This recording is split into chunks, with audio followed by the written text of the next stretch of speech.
Seigneur, quelle joie de pouvoir m'adresser à toi, le Créateur de toutes choses.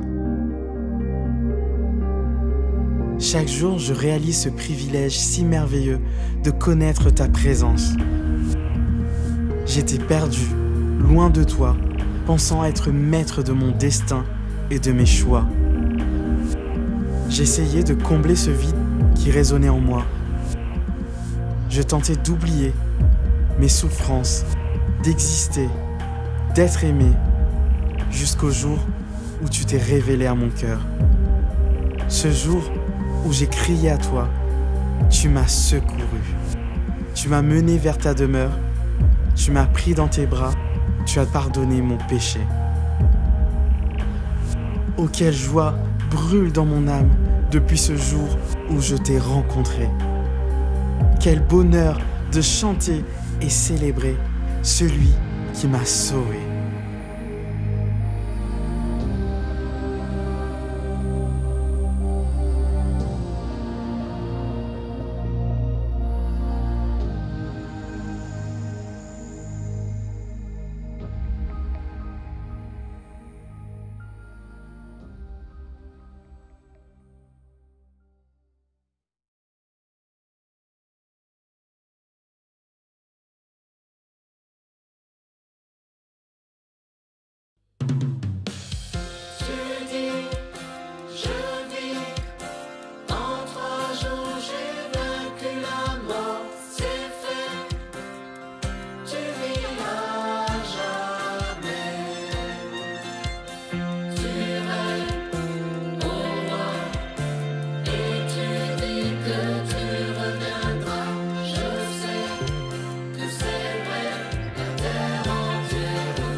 jour j'ai vaincu la mort, c'est fait, tu vivras jamais.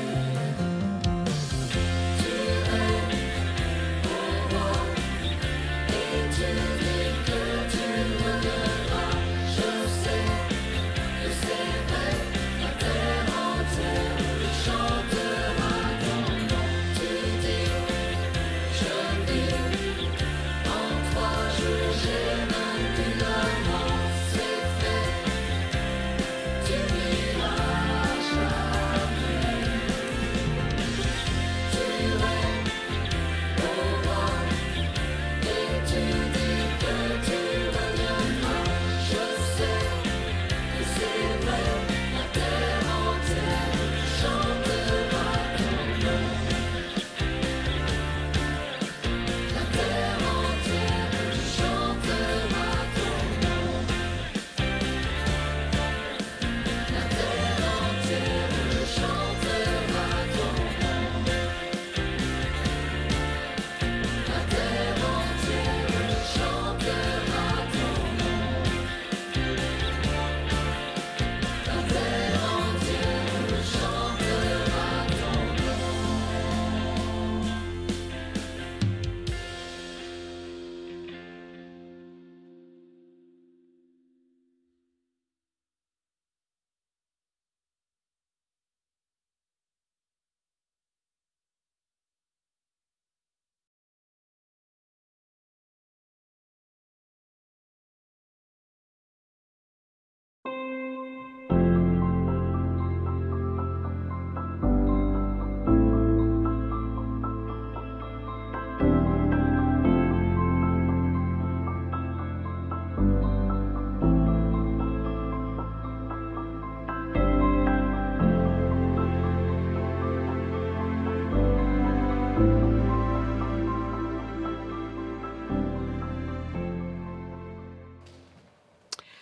Merci à vous d'avoir choisi d'être avec nous pour passer encore quelques minutes et découvrir encore plus de ce projet qui est l'EVI.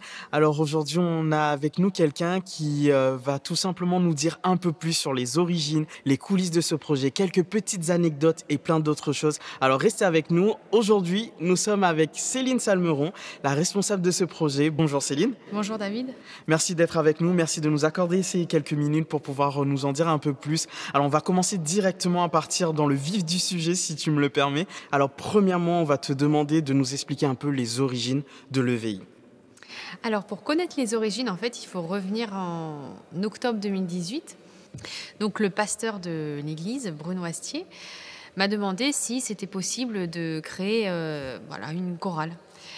Et moi, j'ai vraiment réfléchi pendant un moment. Je me suis mis aussi en prière pour savoir si vraiment c'était la volonté de Dieu. Et en réfléchissant peu à peu, je me suis dit, mais pourquoi pas réunir en fait plusieurs églises? Et ce qui est magnifique, c'est que dans son cœur aussi, la même chose, la même pensée était aussi arrivée. Donc, au fur et à mesure des mois, on a pu contacter les églises avoisinantes, 4 églises, et on s'est réunis autour d'un projet musical. Donc les églises de la région, il s'agit de la région sud de France, si je peux le préciser. Oui, bien sûr. Et quels étaient un peu les préparatifs de ce projet? Comment ça s'est déroulé? Il a fallu commencer à réfléchir à un programme, bien sûr, parce que j'avais entendu en fait les voix suite à des auditions, c'est-à-dire j'écoutais les personnes chanter, et aussi au niveau instrumental. Et à partir de tous ces paramètres-là, j'ai sélectionné en fait des morceaux. Parce qu'on va le rappeler pour ceux qui nous regardent que tu travailles dans le milieu de la musique. Oui, tout à fait, oui. C'est vrai que c'est ma profession à côté. Donc, c'est vrai que je vais vraiment aller rechercher aussi la qualité. Pourquoi la qualité? Parce que c'est vraiment ce qu'on veut pour Dieu. Mais la priorité aussi dans ce projet, c'était bien sûr la qualité musicale, mais également l'engagement vis-à-vis de Dieu. C'était vraiment le point central. Et donc, quelles a été ensuite les étapes? Donc la première répétition, est-ce que tu peux nous en dire un petit peu plus? La première répétition, elle a eu lieu en juin 2019, où là, vraiment, on a été 80 participants à se réunir à l'église. Wow, 80 participants. Et est-ce que tu peux nous dire un peu plus sur ce nom, l'EVI ou EVI? Comment on le dit, comment on appelle ce projet? Alors le VI, donc si on décompose, donc on a le L apostrophe et on a à côté ensemble vocal et instrumental. Donc j'ai voulu choisir en fait un nom qui soit assez global, c'est-à-dire pas un nom qui ne concerne qu'à un moment précis. Et lorsque dans mon esprit j'ai entendu EVI, je me suis dit mais on peut pas dire ensemble vocal et instrumental, il y a forcément un L, c'est l'ensemble vocal et instrumental. Et j'ai eu comme un flash, en fait, une révélation. J'ai vu Lévi. Et j'attache beaucoup vraiment d'importance à cette tribu qui fait partie d'une tribu d'Israël, qui est vraiment consacrée dans la Bible à tout ce qui concerne le temple et principalement la musique. Et on va peut-être te poser une question sur un chant ou un verset phare de ce projet, et précisément le projet du 21 juin, parce que c'est un peu de ce projet qu'on parle aussi aujourd'hui. Alors le chant vraiment phare, on va dire, du projet, c'est le psaume 34. Un psaume, c'est vraiment un texte où vraiment peut être réunis les doutes, les craintes, mais aussi les joies, les louanges à Dieu. Et lorsque j'ai entendu le psaume 34, j'ai vraiment été interpellée par les paroles. Vous aurez d'ailleurs vraiment l'occasion de l'entendre un peu plus tard. Et vous pourrez aussi, avec le pasteur, comprendre vraiment ce qu'il en est exactement. Et ça m'a beaucoup, beaucoup touchée. Ceux qui nous regardent, vous pourrez retrouver ce chant très prochainement. Alors, restez avec nous. Mais on va continuer avec peut-être les contraintes, avec, on le sait tous, cette pandémie, la Covid. Donc, comment s'est produit un peu ce projet? Quelle a été l'organisation autour de ce projet avec ces contraintes? Oui, alors, bien entendu, la Covid a complètement stoppé nos répétitions. On ne pouvait vraiment plus du tout se réunir à l'église. Alors, je me suis dit, pourquoi pas faire une vidéo en m'adressant directement aux choristes. Comme une répétition, mais je me filmais. Voilà, je m'adressais vraiment aux ténors, aux basses. Et donc, ils l'ont reçu chez eux, donc ils pouvaient vraiment répéter. Et j'ai voulu aussi garder un lien entre tous en créant des journaux. J'ai appelé ça donc des e-journaux. Donc, chacun pouvait, s'il le souhaitait, intervenir, du moins poster des choses par rapport à la sculpture, la peinture, vraiment quelque chose qui les avait interpellés, touchés. Donc un e-journal, mais aussi une e-chorale, puisque c'était une chorale digitalisée, si on peut le dire. Oui, on peut dire ça. Est-ce qu'il y a eu, durant ce moment aussi peut-être des moments de doute, des moments de questionnement par rapport à ce projet? Oui, c'est sûr qu'avec cette crise sanitaire, lorsque je voyais vraiment des personnes qui ne pouvaient pas continuer, donc je me suis posé beaucoup de questions parce qu'on se retrouvait de moins en moins nombreux. Mais je me suis dit, il faut vraiment qu'on puisse terminer, pas terminer, mais au moins clôturer tout ce qu'on a appris jusqu'à maintenant avec un projet. D'où l'idée du 21 juin. C'est vraiment l'accomplissement. Donc une fête de la musique avec un accomplissement, avec une chorale et tout ce qui a été mis en place pour répondre à l'accomplissement de ce projet aussi EVI, c'est ça? Oui, chorale et musiciens. Super. Est-ce qu'il y a eu aussi, durant ces moments, des moments marquants, touchants par rapport à ce projet? Oui, s'il y a un mot vraiment qui pourrait reprendre ça, c'est vraiment le soutien. J'ai vraiment eu le soutien de frères et sœurs qui m'entouraient et qui m'encourageaient en fait à continuer, à poursuivre. Et je voudrais vraiment aussi remercier particulièrement aussi donc le pasteur de l'église avec son épouse qui m'a vraiment fait confiance dans la réalisation de tout. Mais aussi mon époux qui vraiment a été là depuis le début, qui m'a soutenue. Je pense que dans ce projet, il y a eu aussi des moments de fou rire, le fait d'être nombreux, d'avoir aussi des musiciens et des choristes. Il y a eu sûrement de belles petites pépites. Est-ce que tu peux nous en dire un peu plus, peut-être commencer par les musiciens? Oui, alors avec les musiciens, vraiment ce que je leur disais très souvent, c'était respirer avant de jouer. Parce que très souvent, on prend son instrument et en fait, on ne prend pas le temps. Tout simplement d'écouter son corps. Et ça, c'était assez comique parce qu'il disait, bon, ok Céline, alors on essaye de respirer. Et à chaque fois qu'il commençait, il se mettait à rire. Et je crois qu'ils te le rappellent même durant Ah oui. les enregistrements, les répétitions. Ils n'ont pas oublié ça, je pense. Non, ils n'ont pas oublié. Et je suis très contente qu'ils n'aient pas oublié. Et concernant les choristes, est-ce qu'il y a eu aussi des moments fou rire comme avec les musiciens? Oui. Alors là, j'irais vraiment sur le terrain donc, des vocalises. Donc là, je me suis amusée un peu sur un virelang. D'ailleurs, tu dois t'en souvenir. En tant que ténor, sachez... Sachez, mon cher Sacha, que Natacha passe son chat. Ah, je m'en souviens. Ah, super. Merci Céline pour ces moments. Merci à toi. Merci pour toutes ces réponses. Quant à vous, on vous donne rendez-vous à très bientôt pour la suite de ce programme parce que ce n'est pas la fin, c'est que le début. Alors à très bientôt et n'hésitez pas à vous abonner à la chaîne Lévi.